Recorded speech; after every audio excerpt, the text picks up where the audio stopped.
My name's Chris Larsen. I've been a research engineer with Blue Coat, now Symantec, for about 12 years. Spend about half my time looking for threats in a beautiful river of log traffic from around the world, and then the other half writing software to detect the bad guys' shenanigans going on there. And the purpose of this talk is to highlight some stuff that's going on in various top-level domains, and then to show you some sneaky ways you can exploit that if you're a red team inclined person, or something to warn your users about if you're a blue team person. But what I want you to take away from this is the thought process that is the heart of hacking, where you notice something, something about it catches your interest. You say, that's interesting. I wonder what would happen if. And so then you start playing around, and if you follow a logical thought process from that point, you end up with something pretty cool. Hopefully you'll agree at the end of this. If we get to the end and you don't think it's pretty cool, then it'll be kind of sad. So the agenda is simple. We're going to talk about the TLD explosion, set the background for what's going on, talk about some of the current rampant abuse that's happening, most of which is not interesting for this crowd, and then move on to the third phase, which is talking about some, I was going to say theoretical abuse, but we have seen it happen now in the real world, so some advanced abuse that would be of interest to this crowd, and then a couple of slides to take back to your organization. So this all started with a problem that I call all the good domains are taken. And so if you or any of your friends have done a startup, there's a ritual that you follow where one night, fairly early in the life of your new company, you get a bunch of pizza and a beverage of your choice, and you sit around. One person is at the keyboard, and everybody else is brainstorming, and you come up with names for your company. And the guy at the keyboard, like, nope, that's taken. All right, how about, nope, that's taken. And you follow this for about half an hour to an hour, and eventually you realize that all the good domains are taken, and your choice comes down to some really long descriptive name about mycompany.com, which is accurate, but no one's going to like, or you have to go pay a domain squatter, some sum of money, $1,000, $10,000, whatever, to get the domain that he's been holding for this moment, right? So people recognized this a long time ago, and ICANN and IANA wanted to foster choice and competition. In other words, one of the goals was to make it impossible for the domain squatters of the world to literally register all of the good domain names. And they also wanted to make some money, okay? So, and I say that because the fee to get into a new domain space is a minimum of $186,000. That's just to get in. To actually get the license and run a top-level domain, there's more on top of that. It's more like a $250,000 investment, and that's not counting any of your technical people and your infrastructure, because that's part of the process, is you have to show that you have enough of that to run a TLD. So we've seen a bunch of new TLDs, and then these include some GTLDs, or generic or global top-level domains like .xyz or .top or .accountant. There are international names like .maison, .football. TLDs, like those examples, one is the Russian Federation, RF in Cyrillic, and the other is .hanguk in Korean. There are geographic TLDs, there's .Tokyo, .London. There are a lot of major cities in the world that now have a .city name TLD, so that local businesses, small restaurants and tourist things, can have a nice site, and then people can know that if I'm going to go to anything on .Tokyo has some kind of background vetting, so it really is a cool place to visit. And there's also a handful of global brands that have decided to buy a top-level domain for their business, so they can create all sorts of interesting domains on that, and those will be publicly accessible on the internet. We lost the slides. It wasn't my fault. I'm not even doing a demo. Come on. Demo gods are not supposed to hate slides. There we go. All right. So if you go back to when I started on the web, there were basically a handful. I didn't even know about .arpa, but I'd run into com, edu, gov, mil, net, org. .int. Anybody seen a .int domain name? There are not many. You have to be the United Nations or or UNESCO or somebody like that. Like I can't go get chrislarsen.int because I am not a .int. I'm not an international organization, nor do I want to be. And then we had these two-letter country codes, and the internet stayed that way for the first decade or so. And then that early, like we're talking late 90s, the good domain names were already taken.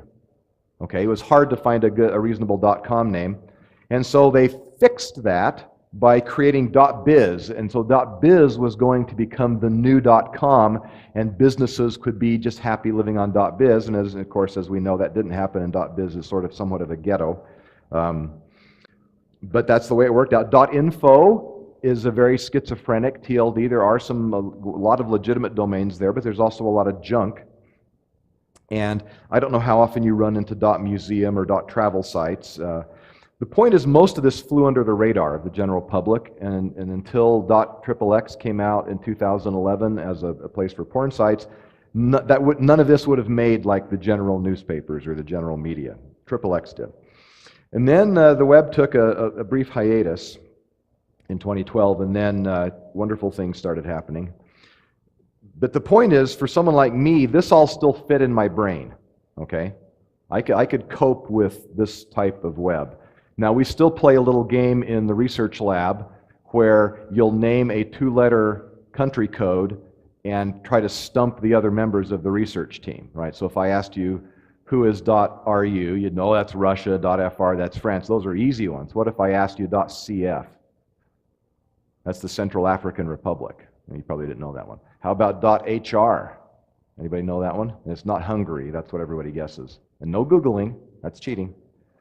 It's Croatia, or Hrvatia. So the HR is, if you're really Slavic, you can bark that out of your throat. Anyway, so things get crazy in 2013, and they continue to be crazy today, where we have created over 1,000 new top-level domains. So the last time I checked this summer, we were almost at 1,400 valid top-level domains. I suspect we're a little past that now. The pace has slowed down a bit, thankfully, but we're still in a crazy place. And this got interesting to me because one day in the logs there were some interesting domains on .country. And so that was a TLD I hadn't seen before, and so I kind of poked around a bit, and I then got kind of curious because I couldn't find a single .country domain that was a legitimate real site. And so I started looking harder and harder, and I literally could not find a single .country domain that was like what I would call a real website. It was all spam, scam, and associated junk and malware. And so I wrote a blog post called The Undiscovered .country and called it out publicly and said, if you have a firewall or web gateway, you can safely block everything on .country and your users won't miss a single legitimate site. And it was so fun that I started doing this with more and more of the top-level domains. And so last December, we did a report where we listed not the dirty dozen, but the dirty 20. And .country, as of December last year, it's lost its top spot, by the way. A moment of silence for .country. But here's a sampling of the top-level domains and the percentage of URLs in our database with the shady category. So the methodology here is just dirt simple. We go into the database and we say, pull all of the .country things in our web database, and now what percentage of those have a category that's a negative category, which would be malware, botnet, spam, scam, pus, which is unwanted software, phishing, suspicious, I think that's those 7. And it's sad to look and see that there's this many top-level domains where literally almost every site on the domain is in one of those categories.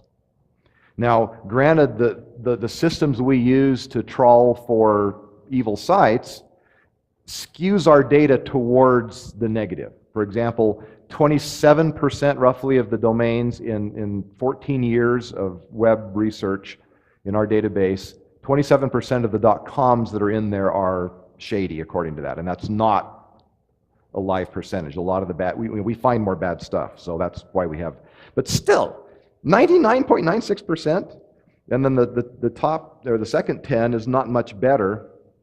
There's .cf that I mentioned. So in the top 20, it's basically 95% or more of the sites that have been registered and show up in our logs and get flagged by us have a negative rating. And so, okay, it's fun to write blogs about these. I just did .stream, and literally every .stream site I could find, except for 2, were basically being used by spammers. So as part of this, a year ago, we were calling out various evil TLDs, and we called out .zip, okay, as an evil TLD. In fact, it was number 1 because it had 100% of the things in our database were shady. And we got some pushback, okay, which is the great thing about the blogosphere. So we had some skeptics out there, you know who you are, that said, hey, there's only one real .zip domain. Okay, so Google owns .zip. They thought it would be really fun to create a whole web around the .zip space, and they haven't done it yet. So the only real actual .zip site, and we're not just talking like bad sites versus good sites, the only site was literally the, was it what, nick.zip or something. It was basically a placeholder page that Google had said, these are our cool new TLDs, and we're going to create lots of fun stuff with them someday. Stay tuned. And so how could Blue Coat come out and say, hey, 100% of the .zip sites in our database are shady if there aren't any? Okay? And this is where fun stuff happens, is when unexpected things. So how can a TLD with no domains be 100% shady? And the answer is because now there's ambiguity in the world. Okay? So .zip used to mean one thing and one thing only. It's a file archive, right? It's a file, a compressed archive that has one or more files inside. All right? But now, thanks to Google and ICANN and IANA, something .zip might be a domain name. And how do you know if something is a domain name or a file archive? Okay, so to put this with a little more, well, we'd say, well, what's the context? If I'm looking at a directory listing of files and I see something .zip, it's a file. And if I see a domain .zip in my browser, then it's a domain, okay? Right? But computers aren't human, all right? Browser coders are. So there's this thing in all modern browsers called officially the Omnibox by the Googlers. I call it the address bar because I'm old, okay? And it's causing heartburn because Google is a search company, right? And so way back in the early days of Chrome, Google thought it was really cool if you could use the browser search bar to search for stuff, right? And so if you could get the browsers to feed search stuff to Google, right? So if it's a search term in your browser bar, it goes to Google or whatever other search engine you use. But if it's a URL, then it goes and looks it up on the web, okay? And then the browser tries to use context to distinguish those, all right? But things like .zip no longer have a single context, okay? So now you start to see the problem where it's not a bug, it's a feature. And so if you go out and into the Mozilla and Chrome bug databases, there are bugs that are stamped. We're not going to fix this. There isn't a way that we know to fix these, say the developers, and so they've thrown up their hands. Well, if you're a hacker, okay, you love ambiguity because ambiguity lets you mess with people. And the only thing that you might love more than ambiguity is bugs that are not really bugs, they're features. They can't or won't be fixed. So it's a security hole that never closes. Okay? So now can you start, are the wheels turning yet? Our wheels were turning at this point, all right?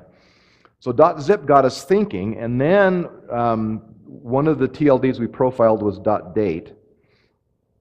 And this was designed to be like the premier top-level domain for dating services, right?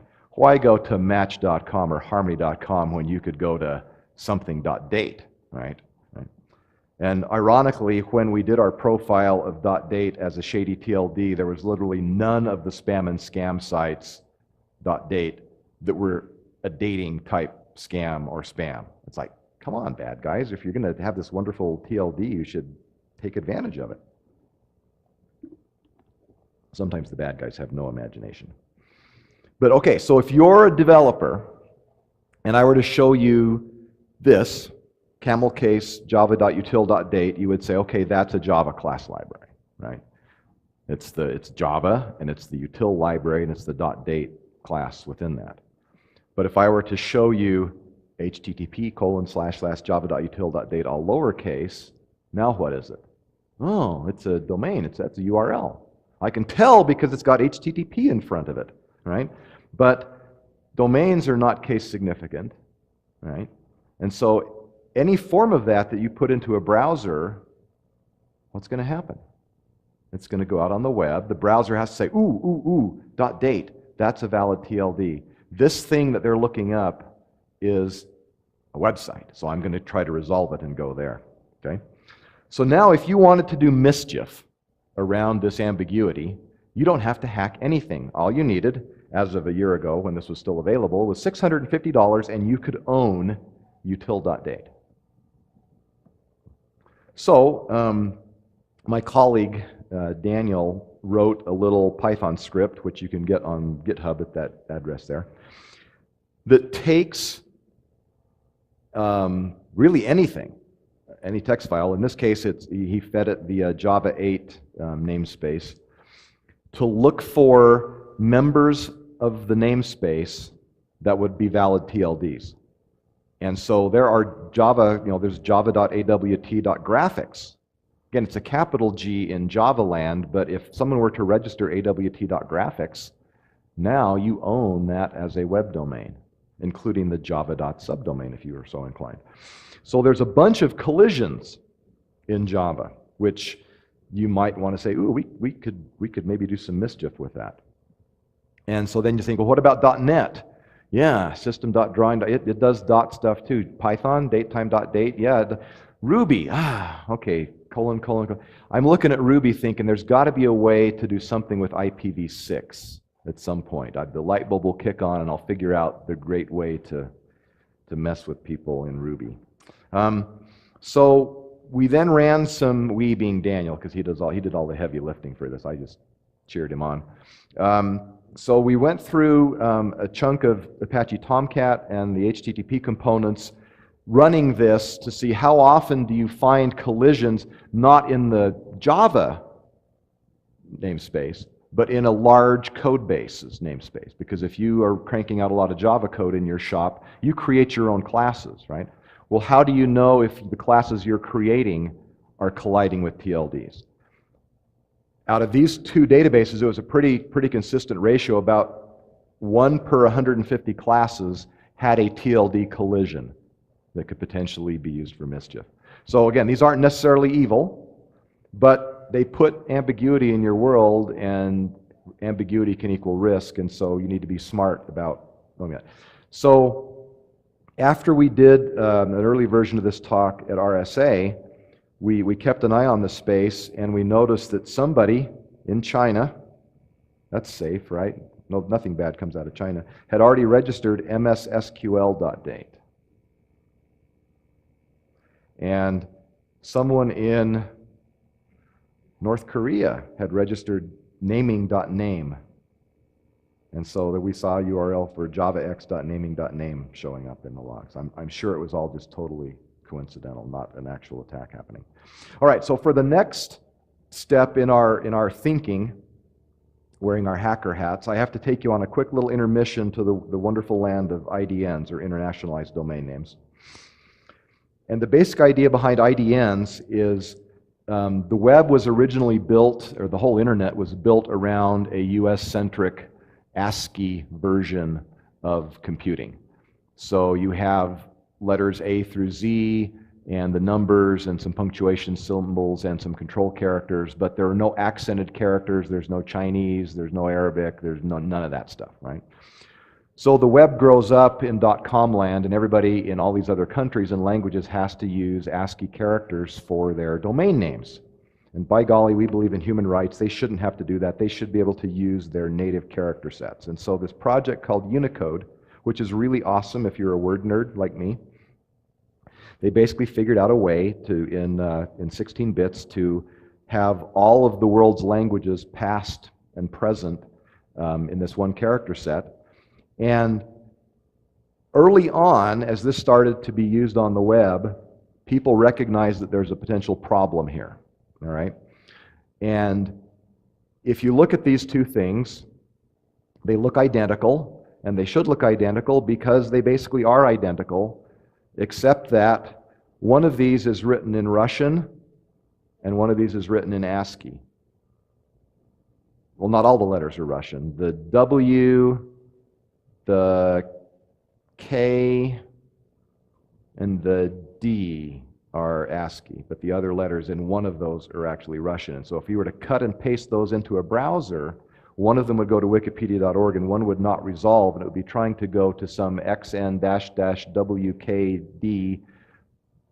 blah, blah, blah, blah, blah, .org. Okay? And so they recognized, ooh, this is going to be a problem. People are going to do phishing attacks based on internationalized domain names that visually look like the real site but aren't. Okay? So they set up some rules on governing the use of these names to try to prevent phishing attacks. And back in about 2010, there were a handful of blog posts to give shout-outs to the other companies. Kaspersky and Trend and Symantec all produced blog posts warning people about this kind of phishing attack that they might run into. And so the basic idea is, if we don't allow mixed character sets in one of these names, like that Wikipedia example, we can pretty well control the problem, was the thinking. But, you know, the internet's a messy place, and there were already sites that were mixing letters, and they had to grandfather that in, and they can't enforce it. A standard is only a standard if people follow it, right? And so there are things out there that are free to disregard that or take shortcuts or whatnot. And so the bottom line is that a lot of people haven't messed around in this area, and it still is kind of mysterious and not well known. So as part of what we're going to show you later in the talk, we decided it'd be really useful to us if we're messing around with .date kinds of names like in Java, right? It might be really useful to register Oracle.com. Well, the problem is there's already an Oracle.com, right? And they're not going to give the name away free to a couple of researchers from a rival company that wants to mess with people. So we had to register our own version of Oracle.com, and so we went to Cyrillic, the Russian code page, and we came up with this, and this is what the domain name would look like in a browser, which looks pretty good, if I do say so. Oglasle, but you wouldn't say that, you'd say Oracle, right? So one of those characters, the one in red, the L, is actually not found in normal Russian. And so that's a stretch. It is in the Cyrillic code space, but it's not normally used. And so we said, okay, our perfect name has one little flaw. Let's see if anybody catches it. And so Daniel went ahead to try to register the domain name, and he ran into the following conversation. He was actually getting an error not associated with the fact that we were trying to spoof Oracle.com. The error was actually in the back-end system of the domain provider. And so he brought up a chat window, and Dmitry, the names have been changed to protect the innocent, but Dmitry says, well, what's the domain name you're having trouble with? He says, well, it's this XN form, it's Russian.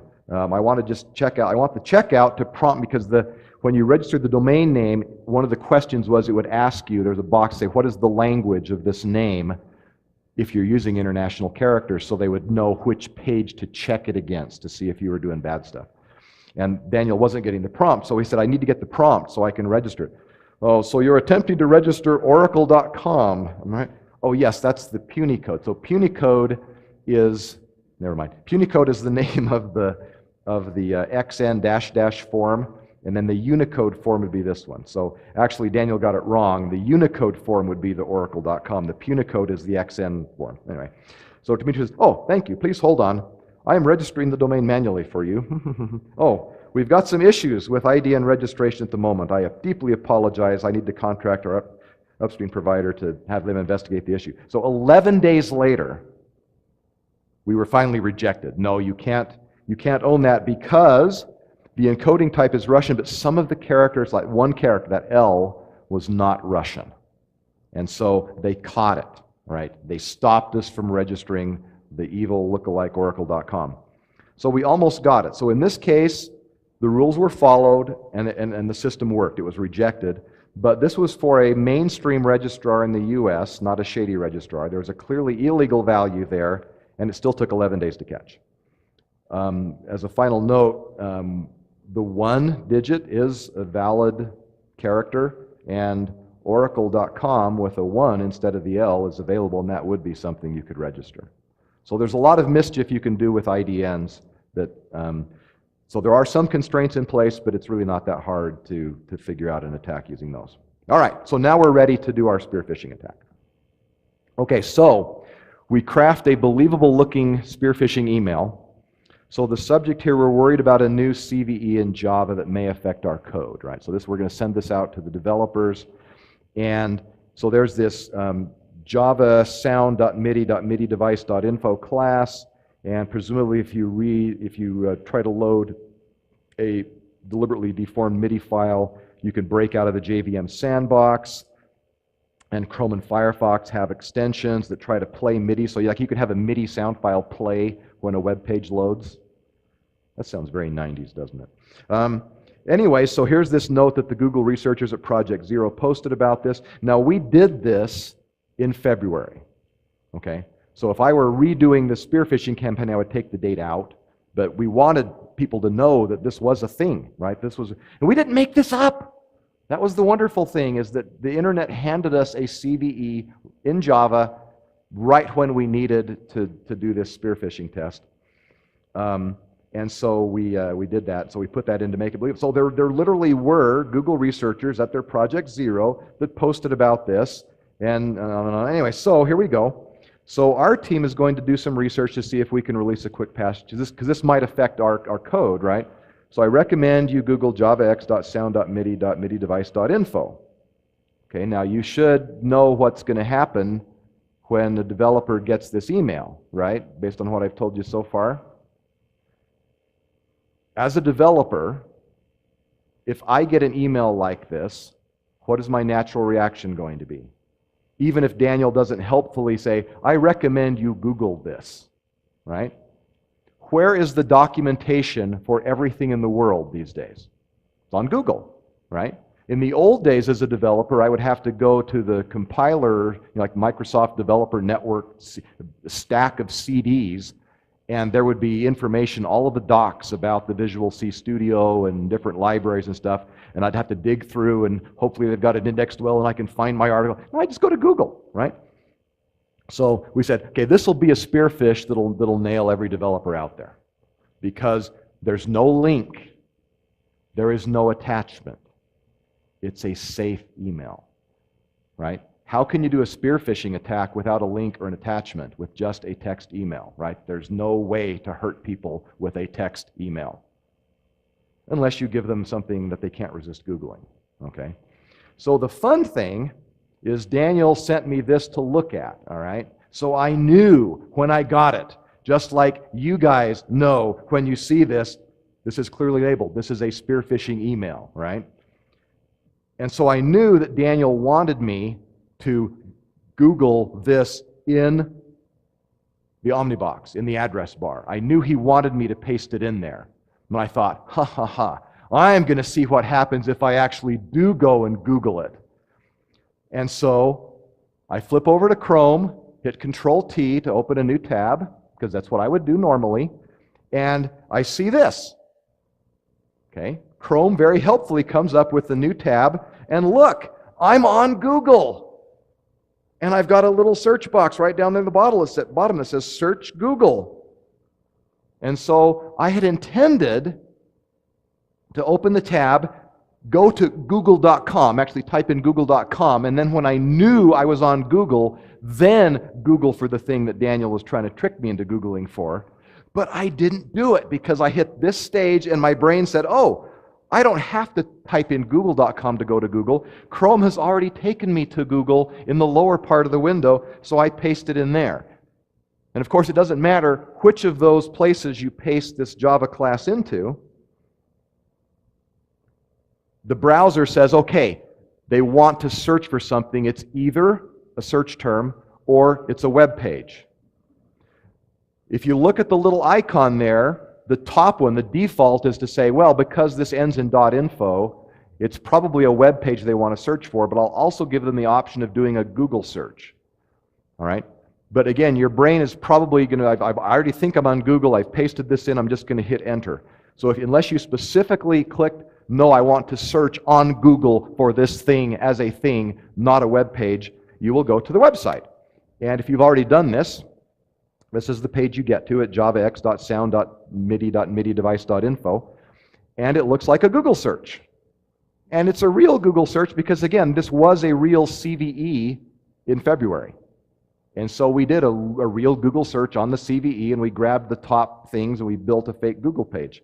Incidentally, when our manager, who's a VP level guy, he's been in security for 20 years, he knew we were working on this project, and he said, send me the email, I want to check it out when you get it. So we sent him the email. He did the exact same thing, opened a new tab, pasted it in, got this page, picked up his phone and said, Daniel, it's not working. I'm not on the phishing site, I'm on Google.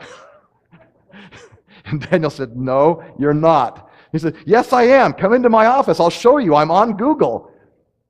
And Daniel said, have you clicked anything? No. Click something. And you find out, no, I'm not on Google. I've been phished. All right.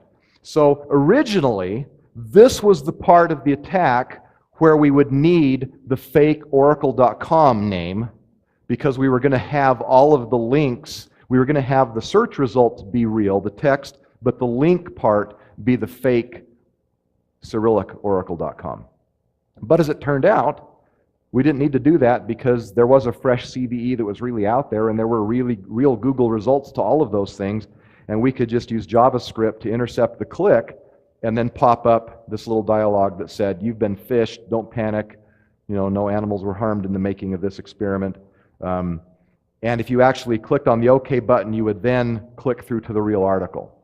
We have since defanged the JavaScript, so if you go to this page now, you can click on any of those articles and we take you to the article. Nothing happens. But when we were gathering stats for this, we wanted to have this pop up so we could see how many people clicked the link, because we would get there's actually a separate URL that fires, and so in the logs for the web server we could see that someone had indeed clicked the link. All right. So we sent that. We wanted to spearfish all of the engineers at our company, and our boss wouldn't let us. Wimpy, wimpy, wimpy. This is on YouTube, right? Hugh, you're a wimp, right? So they wouldn't let us do that. We weren't allowed to spearfish our own engineers. And so that's okay. We've got friends. We're sure we have at least one friend that works at a software company who will let us spearfish their employees. And we found one. We'll not name the company, but we said, hey, can we send this spearfishing email to all of your Java engineers? And he said, sure, this will be awesome. So we sent the CEO the spearfishing email, and then he forwarded it to all of his Java developers. Okay? Half of them took the bait, and 18 senior Java developers went to the site, and 17 of the 18 clicked the link. So we had a 50% response rate and a 97% success rate at convincing them the site was legal. And of course, if we were really doing an attack, we wouldn't even need to have them click anything. We could do a drive-by. But anyway, so yeah, we've now successfully moved from noticing something interesting about there being ambiguity in browser search bars with some of these new TLDs to coming up with a good attack scenario and then building it out and playing it back and finding out, yes, pretty much every developer that sees that email can't resist Googling for that, because that's safe, right? How can you get attacked by taking some text out of an email and Googling for it? Well, we just showed you, right? So, this is our recommendation for what you do to stop the sky from falling on your head. You circulate an email in your organization, and you're welcome to use the top 20 here, and say, if you see a URL that uses one of these TLDs, whether it's in email, whether it's in a text message, whether it's in a search engine result, don't click it. The odds are 20 to 1 that it's bad. Okay? And you might also want to add a note about IDN abuse, our little Oracle.com scenario. In a browser, if you mouse over the Unicode form of a URL. The browsers, because of that awareness that this could be a phishing attack avenue back in 2010, for 6 years, all of the browsers, if you mouse over a Unicode domain name in a URL, it'll show you a rollover bar that has the xn -- form. And so if you see the wikipedia.org and you mouse over it, it's xn -- garbage, it's like, wait, that's not really Wikipedia, right? If that's too technical for your users, leave that part out, right? But just don't click on the .country stuff. And then for your developers, I do another email to summarize how TLDs like this are ambiguous, in this case in the Java world, but whatever development environment they're in, whatever language and platform they're working on, there's probably something like this, because the dot syntax for class naming is so ubiquitous that it's something your developers need to be aware of, and so it's worth highlighting this kind of social engineering attack for them. Now, if you are interested in using our wonderful little spearfishing site to spearfish all of your developers, shoot me an email. We will happily re-enable the JavaScript pop-up to tell them they've been phished. Otherwise they would just go to the site and click through and they'd get the story from it's all real, right? They wouldn't know they've been phished, so you have to have that pop-up there. But we will happily give you the stats from the web server on how many, when you send out your email at this point in time, how much visitation did we get? If you want to give us your IP range, fine, we'll give you better stats. Everybody from this IP, every click that came in from this IP range is somebody who took the bait. And of those people, how many of them did actually click on a link and would have seen the pop-up and knew they got phished? If you're interested in the TLD space, namestat.org and ntldStats.com are both very useful sites to kind of keep track. It's interesting if you look at, we got to be pretty good friends with the .xyz folks as a result of publicly shaming them in the blog. They actually contact us and say, hey, help us fix this, help us be better. And they've given us some interesting stats. So they try to track the amount of abuse on .xyz, and they have a variety of ways to measure, and by their measurements, they're doing pretty good. Most of the domains are not flagged by people as being bad, but that doesn't match with our view of reality. But anyway, there's a bunch of interesting stats there on the number of things. Both .xyz and .top, have registered more than 2 million domains in basically 2.5 years. So there's a ton of traffic on some of those things. But a lot of these domain names, I mentioned spam, there's a lot of .top stuff, .stream are very prevalent in my spam traps. If you have spam traps, look and see, they're probably in there too. .top is also currently being abused by the rig exploit kit, where they're generating a lot of throwaway domains using .top as the TLD. And so again, there's lots of reasons to stay away from those. It's not all harmless, junky spam. There is actually some malware activity going on in there as well. So that is my talk. I'll be happy to take any questions. There's a hand.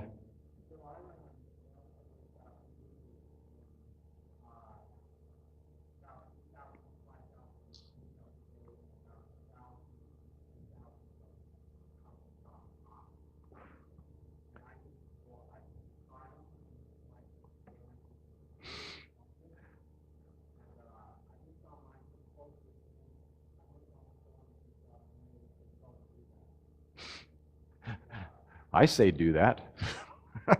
Until they clean up the neighborhood, then there's no reason to. You are going to block a few innocent sites if you do that. .top inherently is a pretty cool TLD. There's lots of things that being .top would be kind of fun. But the reality is the way the economics work is I'll pick on .xyz because I know them and because they are trying to fight this, and they have dropped from a position in our top 10, they've dropped out of the top 20 over the last year. They are getting some results in doing things, but they sell, I'm going from memory here, but they sell through domain registry services in over 50 countries. Well over 100 different registrars are reselling .top domains. So that's the ecosystem they have to police. those individual registries are free to run promotions, right? So you may have a local registry that's going to blow out a bunch of .xyz domains for $1 each, or 50 cents each, or whatever, and the TLD register, or .xyz, has given them permission to do something like that. They suspect there will be a lot of abuse if that happens, and so then they try to monitor really closely what's the rate of reported abuse that came in from that promotion. No, that guy's just catering to bad guys, cut him off. And they'll try to stop that, but the economics tell you that if you're giving away domain names for next to nothing, that you're going to get a lot of abuse. If there are old-timers in the room that remember .co.cc, show of hands, few. So this was, .cc is, oh man, I used to know what the country code. It's like Comoros? Comoros and what? Cocos, yeah, the Cocos Islands, there you go. So they got the great idea to create .co.cc and then to resell subdomains as domains on .co.cc. So like you'd go to .co.jp or .co.uk, go to .co.cc, and there were literally millions of subdomains registered on .co.cc. At the time, you could batch register 10,000 domains for, it was like 5 cents each or 10 cents each. Who needs 10,000 domains? Spammers, okay? There really isn't anybody else that needs 10,000 domains. And if they're that cheap to register, then they're basically throwaway. And Google took the rather drastic step, I want to say about 2010, 2011, 2009, somewhere in there. Google dropped all .co.cc URLs from their search engine.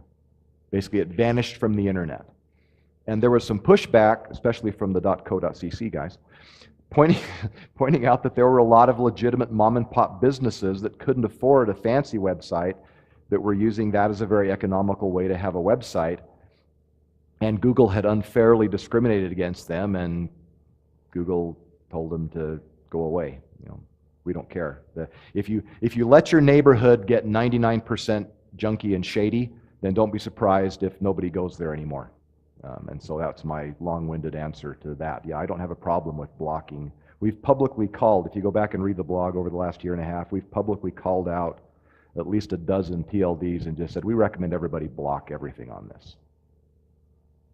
So we're willing to do that if that's what we see in the, and we don't do that unless we've gone in and supplemented, okay, our historical database view is 99.8% shady. What does the current traffic say?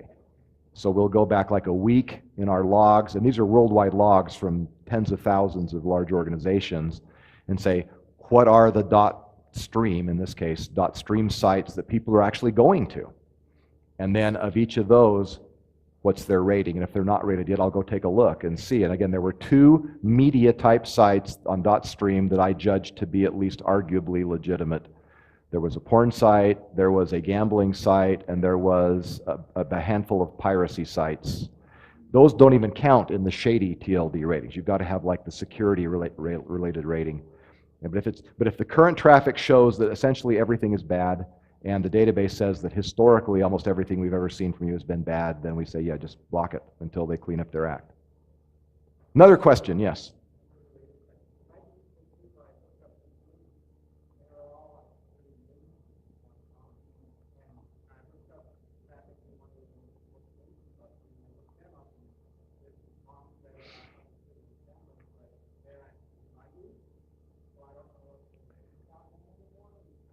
Namecheap sells domain names cheap. That's all you need to know about their business model.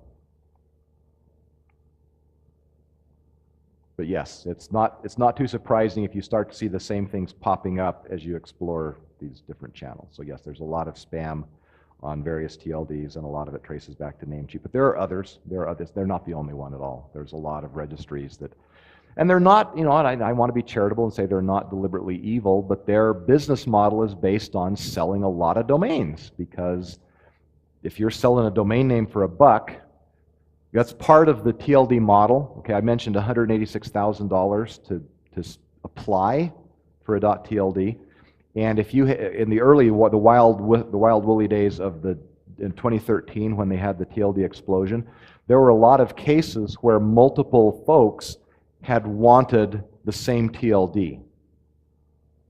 And they'd all paid their $186,000 to apply, in which case that TLD went to a round of bidding. So it's a minimum of $186,000 to get in. If it's a cool TLD that you think is going to get a lot of traction, you may have to spend more than that to outbid the other people to get it. Then you are required to pay 25 cents per domain registered in your TLD back to, it's either ICANN or IANN, I get them mixed up, sorry. And you have to guarantee a minimum level of registrations. It's like 10,000 a year. Okay, that's a lot of 25-cent registrations. Anyway, so now if you're a downstream registry and you're doing a blowout sale on .stream or .top or whatever it is this week names, and you're selling these for 50 cents or $1, okay, upstream, .top or .xyz or whoever has to pay 25 cents to ICANN. So how much profit margin is there for the registry that's making the sale and for the TLD registry that's authorized? There's not a lot of profit there, right? So the business model necessarily becomes, to make any money at all, I've got to sell a lot of domains. Well, again, who are the customers that need lots and lots of domains? It's the people that throw away websites by the hour because they're spamming and getting blacklisted. A lot of cases. So it's all pretty natural economic supply and demand kind of thing. Any other questions? Yes?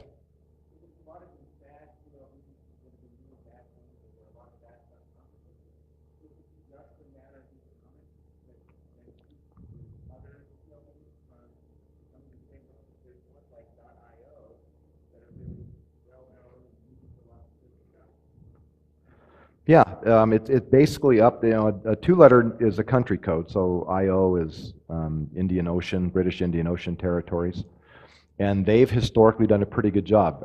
WS, Wales, there's a really good security company based out of Wales called Cymru, or Cymru, however you say that in Welsh, and they're tied in very closely with the National Registry, and so they try to keep that space policed. .ws is a fairly safe place to go. Japan is remarkably hardline on shenanigans, and you can get thrown in jail for spamming, and people do. Not very often, because people get thrown in jail for spamming. And so there's not a lot of historical evil and shady behavior on .jp.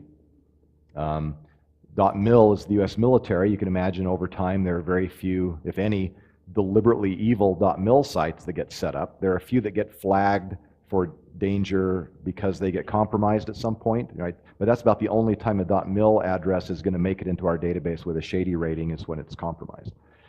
.gibraltar, .gi, is a really safe country to have a website in.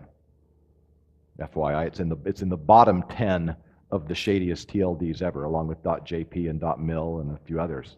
So is Gibraltar inherently doing, this is .gi, by the way, is Gibraltar doing inherently something to really screen out applicants, or have the bad guys just not discovered .gi as a cool place to register domain names? Some of the country codes like .cf, .ml, Mali, .gq, which is Equatorial Guinea. There's a .gg, which is, oh heavens, I forgot .gg. Anyway, there's a handful of those country codes that have been bad. For NF is Norfolk Island. That's another bad one. TK, Turks. I think that's Turks and Caicos. I can't remember.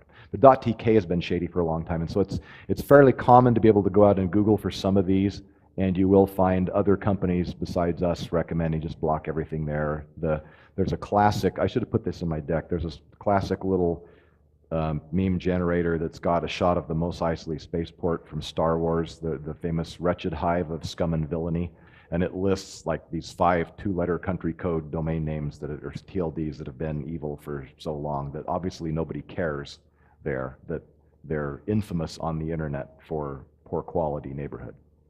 So yeah, one of the blog posts I did, I contrasted .realtor with .accountant as to which one was more trustworthy, and .realtor wins in a landslide. To get a .realtor domain, you need to be a licensed realtor in either the US or Canada.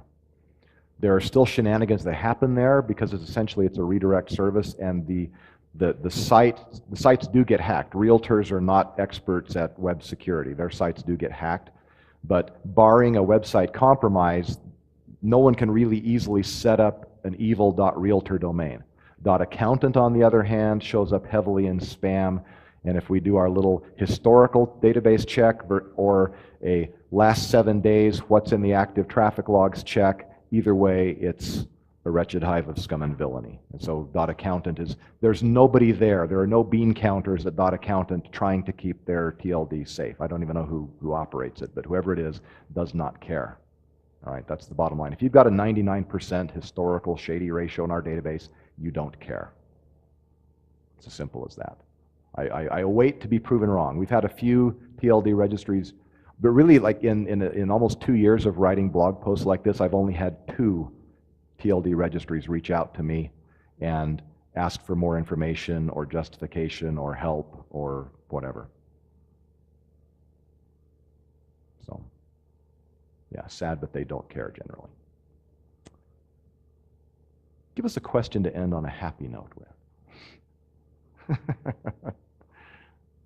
All right, thank you all for coming. Enjoy the rest of Saintcon.